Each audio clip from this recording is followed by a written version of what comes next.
So I'm not going to waste your time by trying to do a preamble to this video. Let's get down to it. Who is in trouble? Raila's in trouble. And all of us are waiting for who's next. There's some things we're done with, and we're waiting for the person who will campaign on certain truths. The person who will say, I will jail them. Where we've gotten to on corruption is now nasty. It's fever pitch, it's critical mass. If we were a nuclear reactor, we're at boiling point, okay? And the person who says these words, I will jail them, has got my attention. Now here's the truth. I, as a rational being who can read the Constitution, understands that a sitting president has no power to jail anybody. The judiciary and the other arms of government must do their job. But the person who matters, my driver, my housekeeper, my watchee, they don't want to hear that. They understand the presidents are all powerful. And the person who uses the words, I will jail them, is getting this thing. Let's stop wasting time, okay? The person who also says, I will bring the money back, I will take the money. Yo magari wamenunua, nyumba wamenunua, mashamba wamenunua. The person who uses that term to campaign gets our vote, okay? The person who actually restores hope, restores it, gets our vote. We are at a place where I'm sorry, no amount of vitriol and that rhetoric and I don't know, playing against the other. This next election is about us. I think our first protest election was 2002. We didn't care what Moy was saying. And we've looked back and realized, he was telling us some truths, huh? We didn't vote for Kibaki, we voted against Moy. Okay?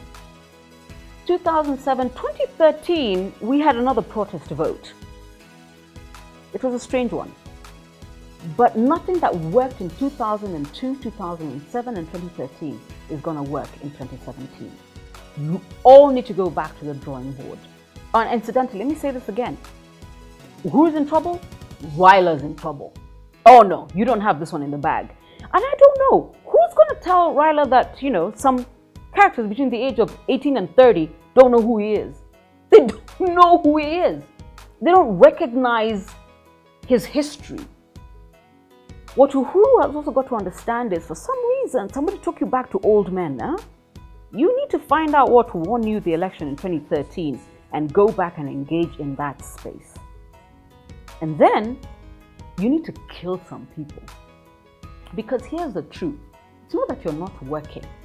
It's just that your narrative is not being told, and somebody who's doing the narrative against you is doing a better job. I found out the other day that in the last couple of years, while Uhuru has been in State House, we've issued about 3 million title deeds. 3 million?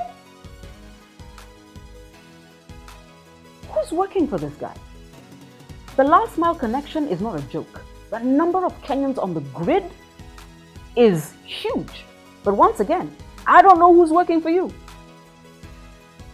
The amount of focus on this country is unparalleled and unprecedented. But once again, I don't know who's working for you, but the person doing the narrative that's undoing you is doing a better job than the people working for you. And I can say that for free.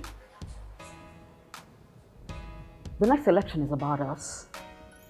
We're more interested in the people who will say the things we want to hear. We don't care how much you don't like each other.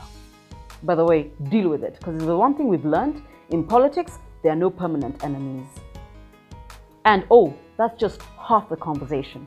The other half is why this whole Jubilee thing is not such a good idea. Next video. And then I'm done.